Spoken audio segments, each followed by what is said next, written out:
That's what happens as a pundit, that you need to be providing something special. And so where do you get something special? You don't get it in the New York Times. You get it from, fringe theorists, and you assert that these fringe theorists, they're right, and all the mainstream evidence-based studies debunking the fringe, that this is all part of some, globalist conspiracy. So, Dennis Prager's absolutely gone down the rabbit hole on COVID. He had Michael Fomento on many, many times, about 4 times during the early part of COVID in March and April of 2020, saying that COVID was nothing. It was not a big deal. It was overhyped. So Prager initially started off as a denialist, and then he's just gone into all these really fringe theories about he's on some sort of protocol where you take hydroxychloroquine. Yeah, globalists are a thing, but that doesn't mean that everything that you attribute to them is real. That doesn't mean that they're behind everything nefarious and evil in the world. So yeah, Prager went down the rabbit hole. He said that the lockdowns were the greatest mistake in human history, and there simply isn't the evidence for that. Now, you can say that this aspect of the lockdown was ill-advised, or maybe the lockdowns were an overreaction at this time and this place, but there's no evidence, there's no strong evidence right now to say that the lockdowns in response to COVID were the greatest mistake in human history. They seem to be part of a millennia-old approach to infectious disease, social distancing. It's there in the Torah, right? Prager loves the Torah. Prager believes the Torah comes from God. Well, God commands social distancing with regard to certain infectious diseases. So social distancing in reaction to a widespread deadly infectious disease that's raging all around you seems like a fairly prudent policy. So what was the greatest mistake in human history? I don't know. I'll have to think about that. George Soros is a globalist. He has funded all the DAs who refuse to prosecute extreme leftist violence. Right. So George Soros seems to be extremely effective. So I am curious, what makes George Soros so effective? That's what I want to know about.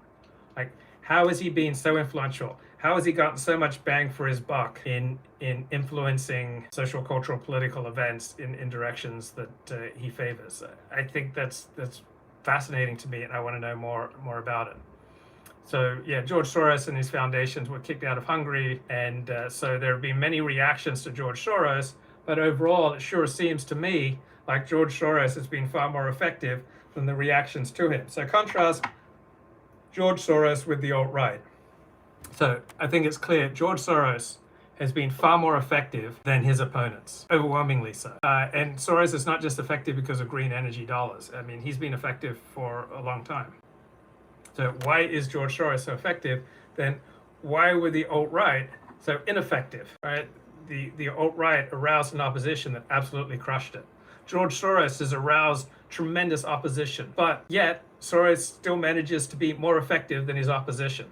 So when you have a conflict, why is one side more effective than the other side? To me, that's of prime importance. That's what I want to know about. And I don't see the world in terms of monsters and devils. So George Soros is not a monster and a devil. George Soros is a human being who's made some canny financial decisions. I'm sure that there are many wonderful qualities to George Soros, and he also pushes a political approach that is complete anathema to me. But he's a human being who's been very effective in the world. So I want to know about what makes people effective and what makes people ineffective, which political, social, cultural, religious movements are effective versus which movements are not. And the effectiveness of a movement or an ideology is often unrelated to the truth of the movement or the ideology. So trying to figure out whether something is true and good is not sufficient. You also have to figure out why it's effective or not effective. So Glib Medley says World War I gets my vote as the biggest mistake in human history. Yeah, that sounds like a strong argument. And I think the most influential book of the past 200 years is Charles Darwin's The Origin of Species, which I just finished and was not an easy read, and it has some literary moments, but it was quite the slog getting through The Origin of Species. But when you look at the consequences of The Origin of Species, it seems to me far and away the most influential book of the past 200 years. Curtis Yarvin endorsed Joe Biden because he thought his winning would cool down the wokesters. Yeah, I don't know. I don't know what value Curtis Yarvin brings to the table. So, from the overwhelming majority of what I've read and heard, I just don't see the value proposition in Curtis Yarvin. I would find him fun to talk to.